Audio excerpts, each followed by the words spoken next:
I wanted to share today that Revelation 12:11, I believe it is, says that, and they overcame by the blood of the Lamb and by the word of their testimony, and they loved not their lives unto the death.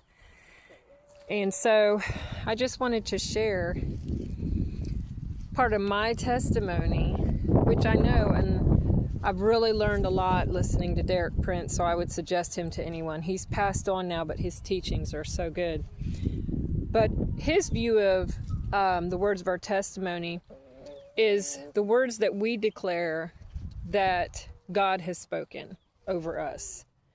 And so that's the word of our testimony. But I'm sure also the testimony of our life, what God has done in our life, is included in that, or can be included in that.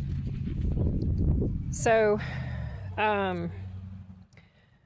one of the first ways that I knew the Lord was speaking to me, I was actually had Joyce Meyer on in my living room on the TV, and I was just vacuuming and praising and just really speaking to the Lord. And this thought went through my mind to call my sister and tell her to pay attention to her dream. And I stopped for a second and I thought, that is such an odd thing for me to think. So I went back to vacuuming.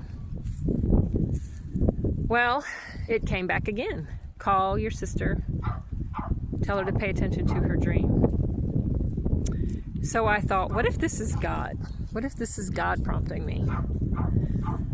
This was the first time where I actually strongly felt that I was being led by the Lord. So I called her. She answered. I told her what I believed God had said. I was worried she was going to think I was crazy because I'm not even sure if she was in church at the time. She was in the middle of a class, so she said, okay, and she hung up. I hung up. She didn't tell me if she'd had a dream or anything. So I thought we were just going to pretend like it never happened and that she didn't think I was crazy or something. 3 days later, she calls me, and she says, you know when you called me and told me to pay attention to my dream? And I said, yes. And she said that morning I'd had a dream that I had died and was laying dead on my boyfriend's mother's front lawn. And they were sitting there talking and they didn't care. It was a terrible relationship. And it was a word for her from the Lord. And that was my first example.